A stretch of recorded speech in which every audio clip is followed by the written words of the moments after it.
Have I answered the question, who am I? Mm-hmm. Well, I confront it all the time. As I said earlier, we think of ourselves as members of a very traditional organization of men who have been asking the question, what's what, and who is man, and what is this energy process all about? Listen closely.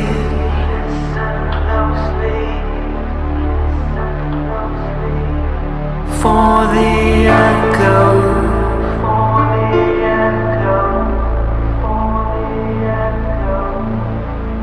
Of your genocide.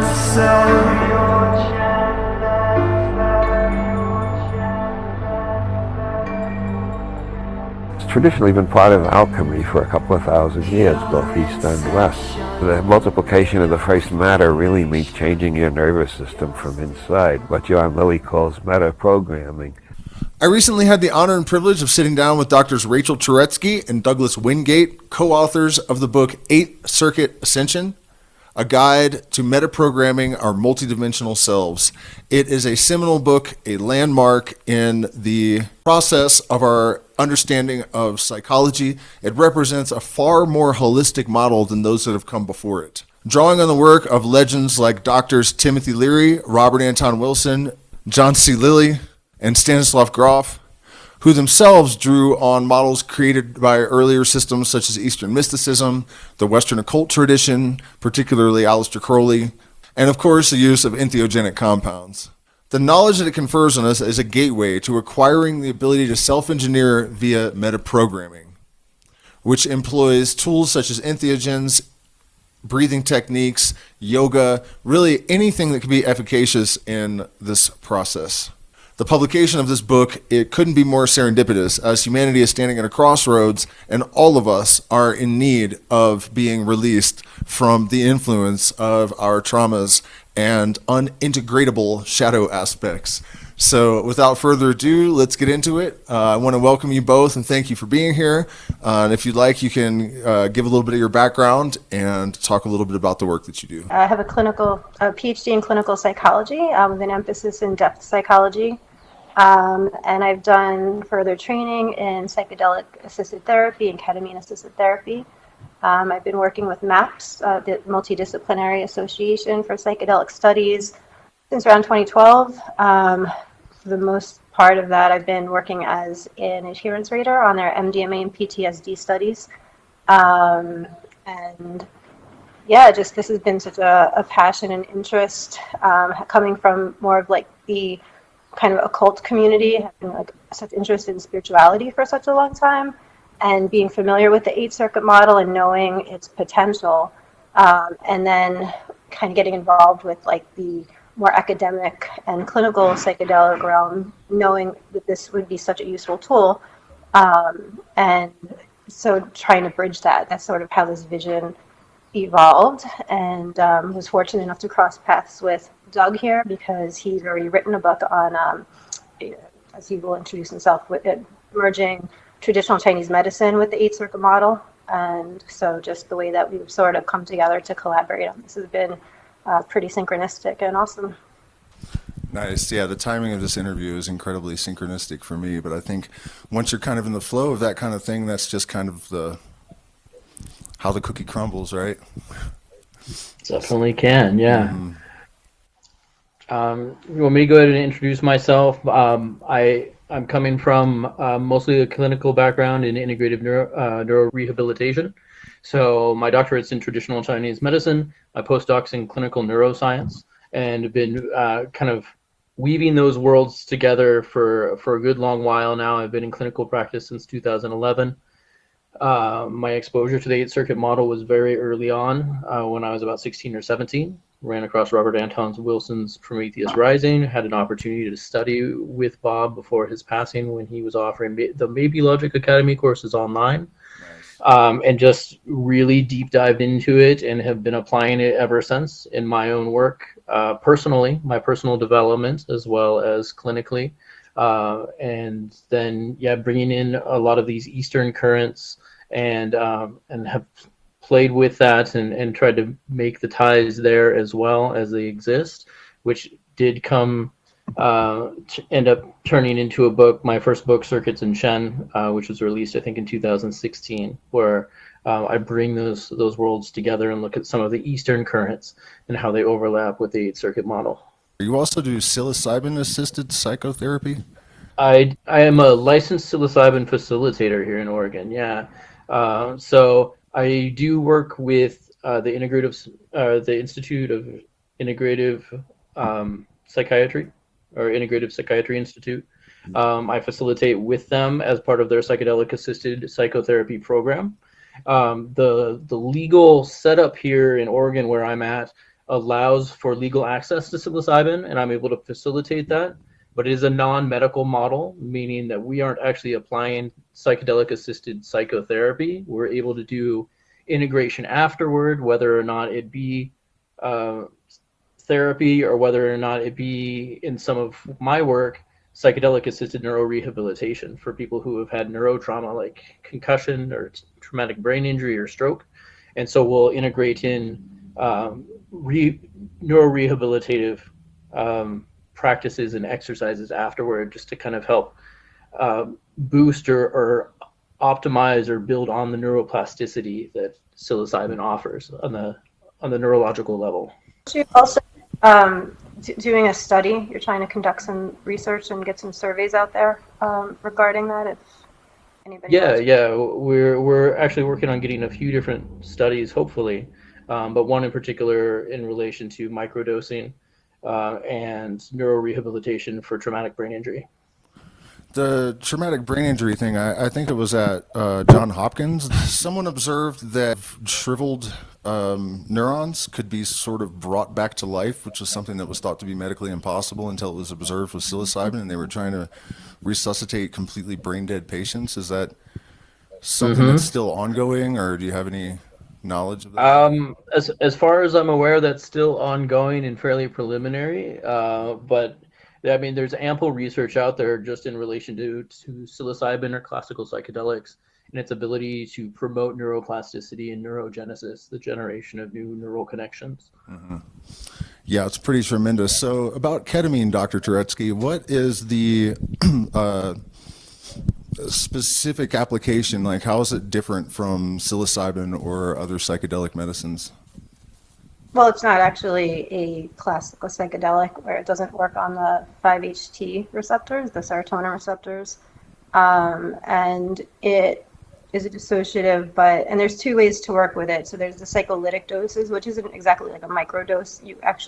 It's perceptible, but you just kind of get like this very light, expansive feeling, and it opens up sort of your ability to just kind of go into some of, maybe like if you have, like, say, a trauma or just difficulty accessing certain states and experiences, that you're maybe able to approach that, especially with therapists. Is taken as like people go to a clinic, and even without a therapist present, it's similar to what you were just describing. It can cause like a neurogenesis and like neuroplasticity, and has been very effective, especially with like depression. Then there's also the psycholytic, psychedelic doses, where at higher doses that you actually can go into that dissociative state, sort of like psychedelic-like experience. Not as likely to be processing during therapy in that kind of a state, because you're kind of in your wherever you go. And then that's more about like the integration afterwards. And again, even with that, it does cause these physiological changes that have a lot of can have a lot of profound benefits to them as well. Yes, I actually have a friend that self-administered ketamine, and she had anxiety so bad that she would have attacks and collapse on the ground like every 45 minutes. And she said she went into a sort of clear space where there were puzzle pieces, and she knew that it represented her fractured psyche, and if she could reassemble them, that she wouldn't have the anxiety anymore. And it was true. She put the puzzle together, and she came out, and she has never had a single anxiety attack since then. So it's pretty tremendous potential with all of these medicines, for sure. So, can you guys talk a little bit about the 8-circuit model? Maybe just a quick rundown of each circuit and kind of elaborate on what those represent? Sure. Yeah, the 8-circuit model was first really put out there by Timothy Leary in the 70s, and then he was collaborating with and working through the model with Robert Anton Wilson during that time. And so Robert Anton Wilson released his book in the early 80s. And it was variations on the model as it developed over time, but ultimately it kind of landed on what's now put out there as the 8-circuit model. I say that because it originally started as 7 and then expanded to 8 as Leary really explored the 8th circuit, which is a metaphysiological circuit, and it's kind of helpful to work from circuit 1 to 8, so I don't want to get ahead of it. But circuit 1 has a lot to do with, it's also called the biosurvival circuit, so it has to do with what it takes in order to sustain life. So safety and security and nourishment and life-sustaining qualities. And then circuit 2 is related to our emotional intelligence, to the establishment of autonomy and agency, and sort of the personal ego as that develops, as well as emotional boundaries and the inner dynamic, like social hierarchy dynamics that happen. The 3rd circuit relates to sort of what we consider like frontal lobe executive function, and it's a lot of rational thinking and logic and compartmentalization. These sort of things really come more prominent as we're developing in our development right around the age of like 6 or 7. Circuit 1 is kind of infancy to about a year or 2. And then circuit 2 is about 2 or 3 years when there's a significant shift and these things start becoming more prominent. And then you developmentally tend to shift into that circuit 3 rational, logical approach to things. And then further development happens around the age of puberty or adolescence, where there's more of an emphasis on the social component. And so circuit 4 is the social sexual circuit, where we sort of tend to put a lot more focus on expectations of the community and our social dynamic. And that includes morals and can include elements of like guilt and shame around not acting in accordance or adhering to the social norms.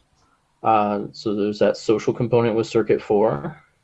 And then circuit 5 has to do with sort of a sense of awe or pleasure or rapturous states, an increased awareness beyond oneself as far as an inner relationship and dynamic between you, the personal ego, and those around you, and a further understanding or sort of an opening of love toward humanity as a whole, or an increased ecological awareness. And then circuit 6 is the metaprogramming circuit. So a lot of our work has focused on that and how that might be applied. The metaprogramming circuit really has to do with the ability to think about thinking, or what could be referred to as metacognition. So our ability to recognize sort of a lot of our belief systems or things that we've been raised to assume, or some of the programs that we've developed over our lifetime, and being able to look at those and determine whether or not those are things that are worth changing, that might make our lives better if we did. So it's the increased capacity to sort of take the wheel as far as your own personal progress, evolution, and self-development.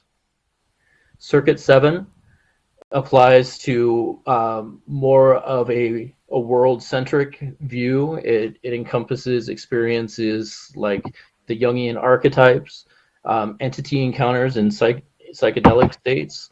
It also includes sort of gaining an awareness around our own genetic self and the ability to modify our genetics. Now we have a further understanding since Leary or Wilson were working.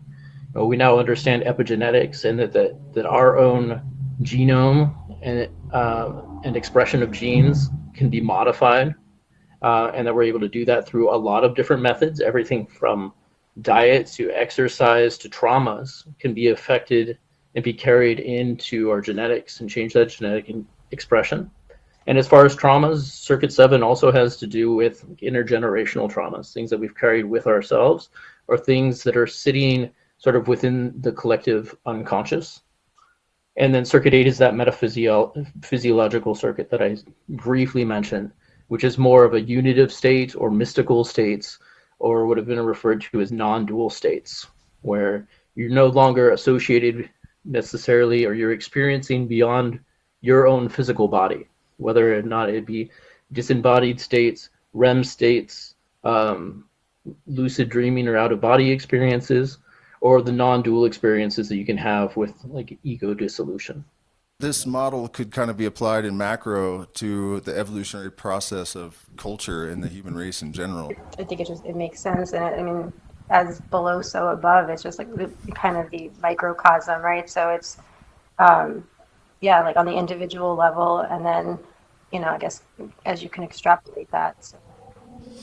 That's one of the things that really struck me about the timing of your book. That I feel that humanity is sort of at a crossroads, and there's necessity to apply metaprogramming to the entire human race. So it's really just the perfect spice at the perfect time to rise above all the dirt and grime. Can you kind of expand on Chapel Perilous and why people enter into it, what it's about?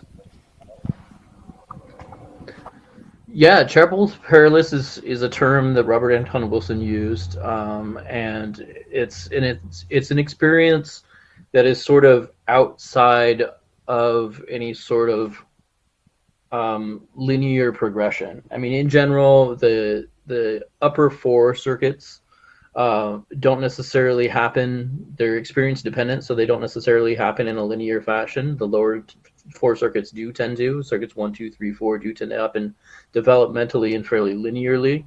But Chapel Perilous in particular can really pop in and out at any time. It's an experience that's had a lot of different names over the millennia. It's been called the Dark Night of the Soul, the Chemical Wedding. Grof referred to spiritual emergencies that often happen as people are either experiencing altered states of consciousness or expanded states of consciousness. And so Robert Anton Wilson used the term Chapel Perilous as sort of a poetic way of describing this experience. And it's really an experience of disorientation, where your orientation to self and or space and time can get kind of broken down. It can be a real challenging time for a lot of people, because often you're stepping out of a reality tunnel or a perception of reality that you've held for a very long time, and then in a sense the sort of snow globe of your mind and reality mapping gets all shaken up, and you don't quite know what to do with that. And so it's also one of those things. Chapel Perilous is not like a one-time deal. It's often experienced when people have these expansive states. In our book, we lay it out just as it has been done by previous authors, sort of as we put it between Circuit 4 and 5 because that is a major transitionary phase, sort of moving into a much wider scope of how you look at things. And so often, anytime that you're having an experience in any of the circuits above Circuit 4, you sort of have the potential for that Chapel Perilous experience. Rachel, you want to chime in a little bit? Ansar Ali describes 3 different aspects of Chapel Perilous: front door, the back door, the trap door. And so I believe the front door is also when you have certain where you're trying to almost like cling to identity so much. So there's like this rigidity in your behavior, very structured, and there's like kind of the stuckness. And then versus the backdoor, which is the opposite of that, when you're sort of addicted to that chaos and novelty seeking and impulsive behaviors. And the trapdoor is kind of like what we're just talking about now, is when you have like something that's very destabilizing, whether it's a psychedelic experience, a life shock, some type of trauma, and you just sort of like find yourself in that pit of despair, or like, who am I? What am I? And as Robert Anton Wilson described it, it's like this state of, it doesn't exist outside of your own mind, but you're sort of like imprisoned in your own experience, and this part of your reality tunnel. And it's like the only way out is going through it, freeing yourself from yourself. But it's when you're in that, it can feel just so overwhelming and dark and hopeless. So it's a really difficult place to be. People tend to experience a significant increase in synchronicities in life, just more and more. And it's one of those things, and Jung talked about it, the more that you pay attention to synchronicity, the more that it tends to show up in one's life. So it's sort of this underlying subconscious current that's there, that people are able to have access to if they're sort of working on that, or open or receptive to those type of experiences. At the same time, there's this sort of collective component around entity encounters as well. Both, certainly in psychedelic states, and then in non-psychedelic states as well. And there's all kinds of historical precedent for situations where you have mass experiences. So there's sort of, you've got a group of people, or a large group of people that are sort of all either, depending on how you look at it, all opened up to this type of experience and receptive to this type of experience.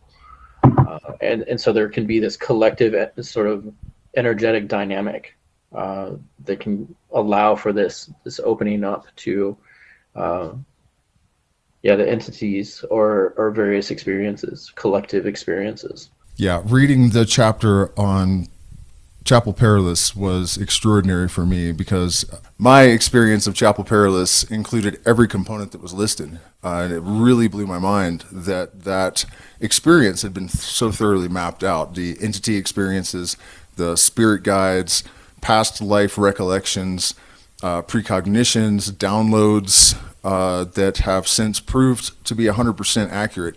Anytime I followed the intuitions, they would pan out, and many of them were of an improbability factor that is like almost unmeasurable. So it's always really struck me that this seems to be more than a mental phenomena, that it crosses the barrier between our subconscious and our external experience. And as a rational person, it's been very difficult for me to come up with any kind of mechanistic basis for how these things could play out. It's just something that's interesting, that because of the way you just said that is perfect, because our culture, our Western culture anyway, we're raised like there's like this this bias towards like you have to be, in order to be considered like a critical thinker, you have to like discount these other experiences because they're not based in science or logic, or they're like less of a part of reality. Whereas like in other cultures, it's those experiences are valued, or in other times in history.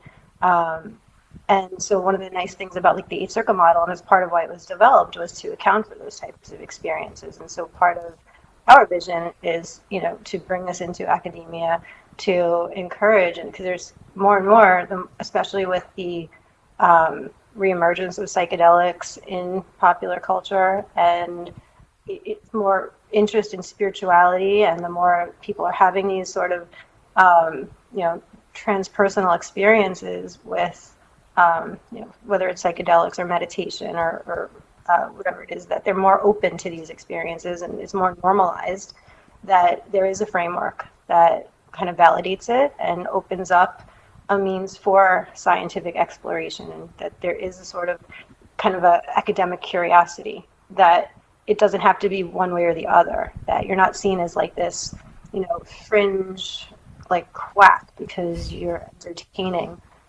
stuff that's, woo-woo, or, however they want to kind of just in the past have dismissed it. So I just thought it was interesting how you sort of had to like justify yourself. Well, I'm a critical thinker, but I had these experiences. And so yeah, I think it's just kind of hopefully moving in the direction where it doesn't have to be one or the other, where you can be a critical thinker and embrace having like, what is that, with a kind of a curiosity, where it doesn't necessarily mean that, like, oh, I must be crazy because I'm hearing this voice. It's like, well, what are you hearing? What are you tapping into?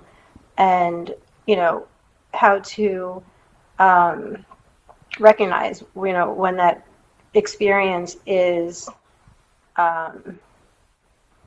grounded, valid, based in something, versus, because obviously then somebody might actually be having, let's say, a psychotic break or whatever that might be. And again, what is that? So it just kind of, I think, opens up a lot of questions about these non-vertical experiences that one might personally have, and other, it's not part of shared reality, and being able to stay grounded in our shared experiences, and also more open to exploring these other types of more idiosyncratic experiences. But like you said earlier, when you had shared experiences with these for the people, and kids tend to be much more open to these states before, I think, it's sort of, especially again, Western culture, sort of blocked out, kind of conditioned out, like, after a certain age where you're so indoctrinated, in a sense, in a certain style. For sure. And I think another reason that, the book that you guys put together is so important is that, as you were saying, or I guess both of us were saying, the internal conflict of just trying to decide what to think of these kind of experiences and how seriously to take them, and when is it real precognition and intuition versus when is it a wish demon. That was hell. But I think the worst thing is I had severe childhood trauma and self-sabotage.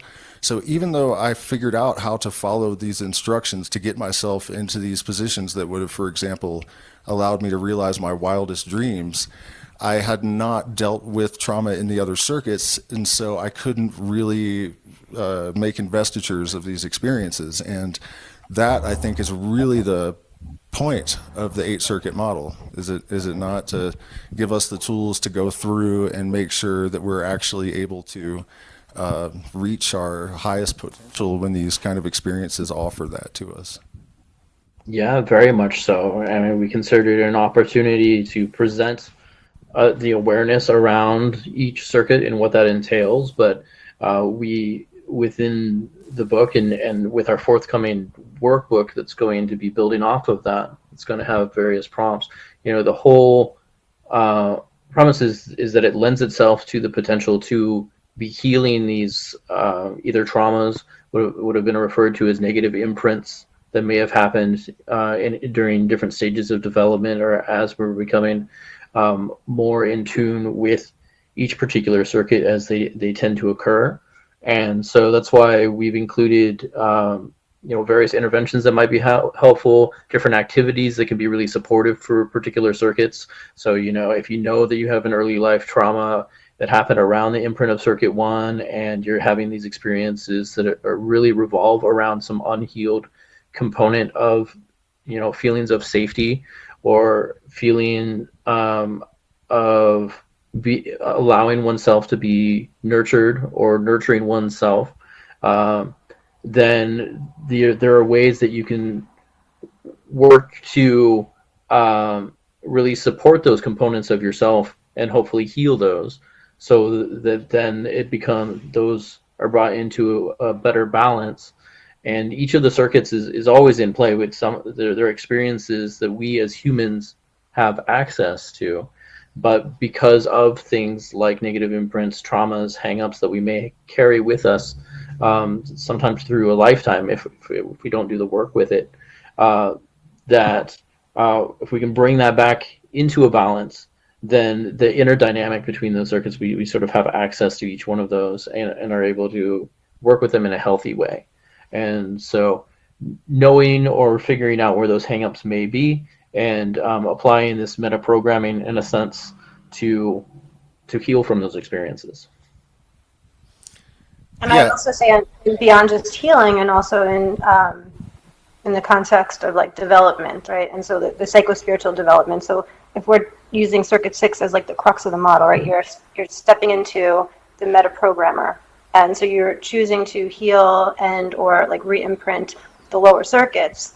But then it's also like kind of the key for exploring. You want to further develop your the abilities of Circuit 7, being able to say astral project, or develop the ability to tap into like precognition, or experiencing these entities, or lucid dreams, or that sense of ego dissolution, and or that that unitive experience where you feel like you're like one with everything. Yeah, totally. Do you think that's the key is to start with the earliest possible imprints, even the perinatal and birth trauma stuff, and work from there? I mean, not necessarily. I mean, those can be some of the most deep-rooted components if there are deeply ingrained negative imprints, negative experiences, traumas that have happened. I mean, the conversation, fortunately, around adverse childhood events and the dramatic effect that can have on an individual's psyche and on their body and their development throughout one's lifetime. I mean, there's more and more conversation around that, which is great because it's being more and more recognized. And that includes the pre and perinatal experiences and the mother's experiences during gestation, and how all of those things can impact the development of one's nervous system and one's psyche. So those can be some very deep-rooted imprints for sure. I wouldn't say across the board like that's the starting point. If those are big components that are in play for somebody, then that might be the most effective way to go about it and start with those. But if you have familiarity with the model, or you're working with a professional that has familiarity with the model, and you determine, and I've got a really big hang up at Circuit 3, and I'm just locked in my rational mind and I cannot break out of that, and I'm constantly breaking things down, that's going to probably be the best place to start. Yeah, my rationale is kind of that if you have this early imprint, it's going to inform your behaviors later. So I was thinking if you pull it up by the roots, maybe it's going to extract some of that influence from these later areas where it's kind of inculcated. We're actually working out an assessment, but it's interesting to just see, because everybody's different. Think of it like your 8th circuit, fingerprint or blueprint. So it's looking at where your imbalance is, like where you overactive or underactive in any given circuit, and it's then trying to bring yourself into a place where you're as much in balance as you can be, and then being able to then further develop from there. So it's and like if you want to bring it in terms of like the tree of life, as you were talking about with the Kabbalah earlier. So again, it's just being able to find, I think, that healthy middle pillar state where you can ascend from there. Yeah, so this reminds me of another question I had for you that has to do with repressed memories, and not necessarily even repressed, but just, when we do like the LSD regressions that Stanislov Grof wrote about, how do we know that those memories actually have substance? Because we know that the mind can rewrite histories, and has there been research that kind of correlates these memories with objective proof that they're actually correct? Yeah, there have been reports in Grof's work and people who have branched off of that in relation to people who have these sort of prenatal or perinatal re-experiencing during altered states of consciousness. Initially it was discussed in Grof's LSD research, and then of course that moved into holographic or holotropic breath work and experiencing altered states without the external substance. And the way that some of this has been verified, I mean, it's certainly by no means have all of them been verified, and but what they have found is that there are certain details around the pre-birth or birth experience that can be objectively verified. So people will have experiences, for instance, about uh, seeing themselves in the delivery room during their own delivery in these altered states, and they'll pick up details about the room or something about the doctor, and then have been able to go back and verify that these were in fact the case. So something was in the room, or the room was set up in a particular way that wouldn't be considered normal, um, and then they're able to either talk to the parents or get that objectively verified somehow. So there have been experiences where they've been able to verify that these things actually played out, and that's how that experience actually was during the birthing experience or during the prenatal experience. I would also add two things is, interestingly too, similarly, people who have near-death experiences have had reported similar things where they were able to remember, let's say they were in, an operating room or whatever it was, and they were able to describe specific events that happened while they were technically considered clinically dead.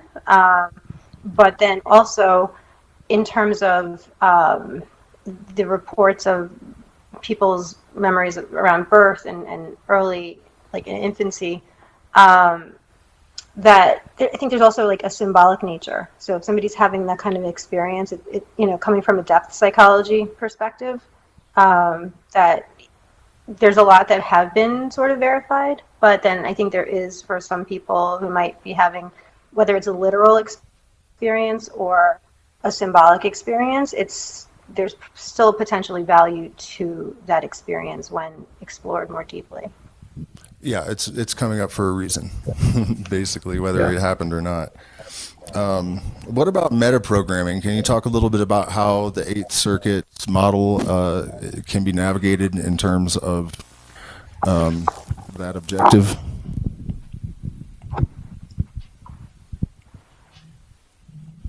Either of you. Sorry. You want to? You can start. Feel that one. So metaprogramming, as we talked about, is basically the ability to personally apply the ability to think about thinking, or think about the belief structures or perspectives that we have, and give consideration to why we might have those, give consideration to experiences in our life in the past that might have influenced those, and then having that ability to reflect on it and alter that if we want to. So if we determine that something no longer serves us, we've had this belief that we've carried with us for a very long time, either about how the world works or about ourselves. In the psilocybin realm that I work, a lot of shame and guilt are common themes that come up. There are things that people have often carried since you got very young in life for whatever reason, family upbringing, societal upbringing, parts of themselves that they don't really want to approach. And by sort of working with this metacognitive approach and being able to reflect on that more objectively and understand, like, I have the ability to change that if I so choose. And if it's going to make for a better, happier life situation for me or outlook, then why not make that change? And so these sorts of states, the metaprogramming circuit, these sorts of states of reflection can be accessed either through psychedelic substances, through altered states, through breathing practices. Isolation and flotation tanks can also allow us to get into a very receptive state where we're able to internally reflect to the degree that we are sort of able to make those assessments and determinations from a more objective perspective, and be able to make those changes when appropriate.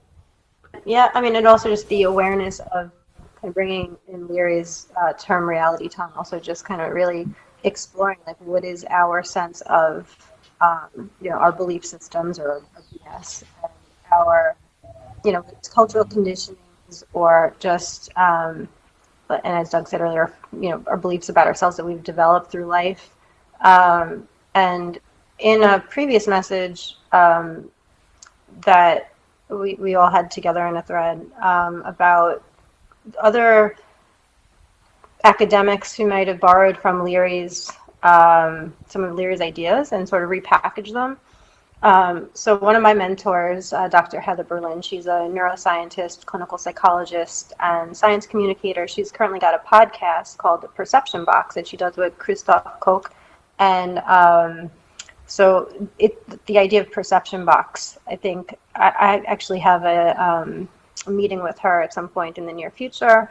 I'm kind of curious to delve into this with her to hear her thoughts on how that concept was developed, if it was intentional or not, but it definitely overlaps with Leary's ideas on a reality tunnel and kind of coining that, we experience this neuro-relative, we all have our own lens, and how that lens can be fine-tuned and tweaked and altered altogether with this idea of this conscious metacognition and metaprogramming, that we can choose to question ourselves, our beliefs, and then modify those in a way that is, amplifies, what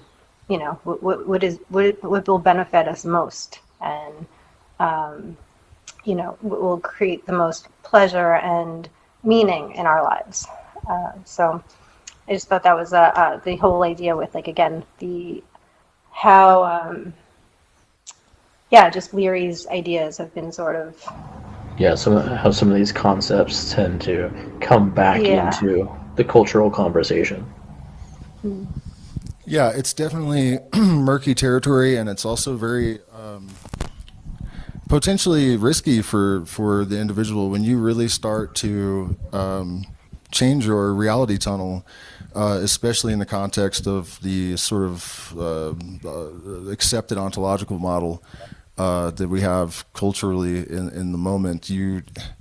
It's really easy to believe that you're going insane, as we were talking about earlier. If you start having these intuitions and then you start thinking everything you think is an intuition, then you get lost in the abyss. And so having some sort of map and a protocol to navigate all of this is just extraordinarily important. And it's one of the reasons why psychedelics at large, I think, and other tools that are sort of part of this agenda, I guess, haven't really been as efficacious as they could be, because we don't have the hierarchy of the mystery traditions or the shamanic initiation tradition. And so people are just kind of on their own to, and then if you have these parapsychological experiences after taking a psychedelic, then you think you just broke your brain, and it's really difficult to navigate. So really appreciate what you guys are doing. And I think you mentioned earlier that you're also creating a navigating manual of some kind for exactly this process. We're putting the final edits on a workbook that's based out of 8 Circuit Ascension. So it goes through basically the layout and gives a summary of the material that's in 8 Circuit Ascension, but provides prompts for each one to allow for reflection and consideration of how each one might apply in your own life. So with Circuit 1, just kind of reflect on whether or not there were early life experiences or traumas that might have influenced and created some sort of imprint. If there were prenatal experiences, or do you know much about what your mother's experiences were, your experiences were prenatally, and then also just different components. So what makes you feel safe, and how might you be able to better implement that, or support yourself and give consideration to supporting, Circuit 1 portion of yourself through these different exercises and through these different reflections. And additionally, we're still recording it, but we have a course we've developed as well. So that should be available hopefully in the next few months or so. And it's a 2-level course. So there's the certified metaprogrammer and the master practitioner metaprogrammer. So we're trying to And also, so we have two different organizations where we're trying to work with. So we have Circuit Ascension is for people who are just like less clinically oriented, more interested maybe in the spiritual aspect of things. And then if you're more into like the clinical practice and wanting to guide people through these experiences rather than just working on yourself, the Institute of Applied Metaprogramming. So we're trying to, basically we want to give people the language that is most relevant for them to help people to apply it in a way that is most beneficial for what they're looking for. Yeah, so basically we're recognizing that there are a lot of people out there, psychonauts, or people who have had these experiences, people who are just working on self-development, who it can be really helpful to have some language or have some awareness around like a framework in which these experiences might be able to be navigated. And then we're also working to try to bring this conversation into more of an academic and clinical realm, so that people, for instance, people like myself, now that psychedelics or psilocybin is legal in Oregon, we have a couple hundred licensed psilocybin facilitators. And there's sort of this recognition that people have mystical experiences, they have transcendent experiences, but there's not a real clear framework for that. And so there are people that are working in this space, or people who are working in the underground, or various practices where people are having these altered states of consciousness, and other people who are facilitating or working with helping people integrate these type of experiences, because sometimes they're spontaneous. Some people just have spontaneous mystical and transformative experiences and then don't know what they're going to do about it. And like you said, they feel like they're losing their mind and they're going insane. But there's no context, there's no framework. And so for the individuals in more of a professional realm or more of an academic realm, we want to be able to bring that that level of dialogue around it as well. And so people who are working within that dynamic, we're also going to have some training that goes more toward that for individuals who are working with people in facilitating or integrating these types of experiences. Yeah, and that, I think that's just crucially important. You know, it's like I was saying earlier for myself, if I had a better toolkit in regards to clearing out my closet, I really think these kind of experiences can be sort of a gateway to realizing our highest potential. So it's crucially important that our ability to navigate them is refined before we enter into Chapel Perilous, because, man. Yeah.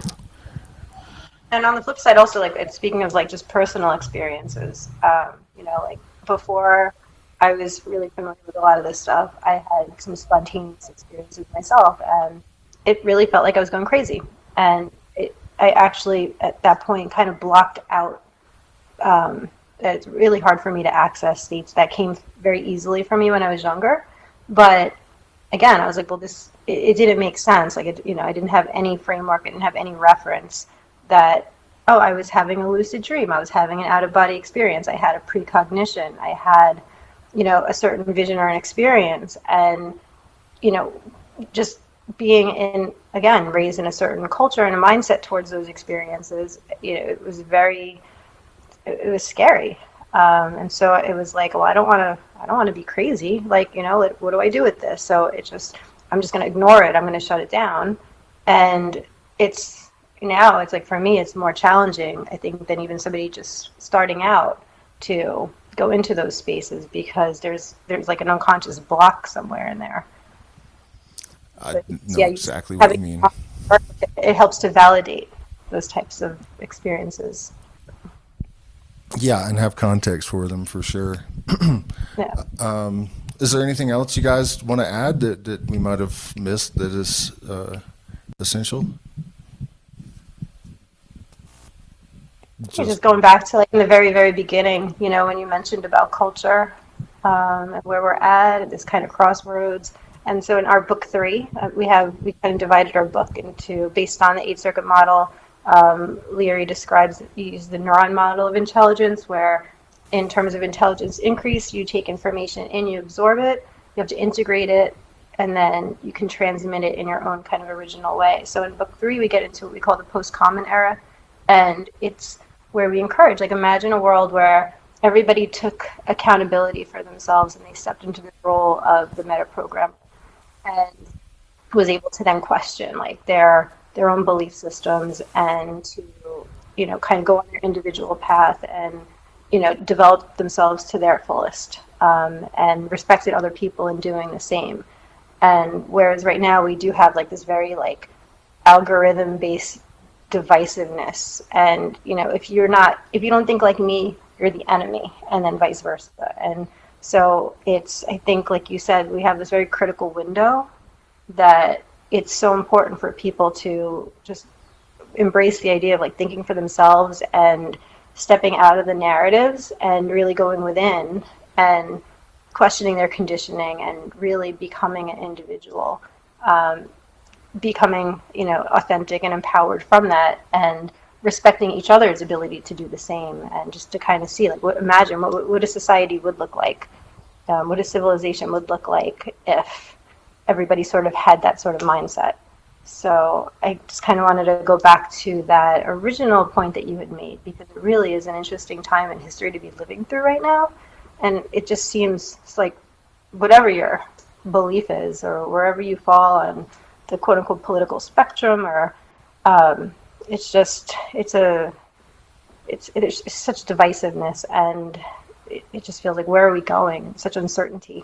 We are really kind of assisted in this endeavor by the fact that evidence for basically panpsychism, or some sort of universal mind, is emerging from a whole bunch of different fields all at once. You know, we have evidence of non-neural cognition from everything from slime molds solving engineering problems to anesthetics turning off consciousness at the quantum level by reversing the spin of electrons. We have an acacia tree that made adaptation to get rid of tannins that was getting it cut down to extinction, and the adaptation was made in such a small window that it implies something is context aware that has oversight in the evolutionary process.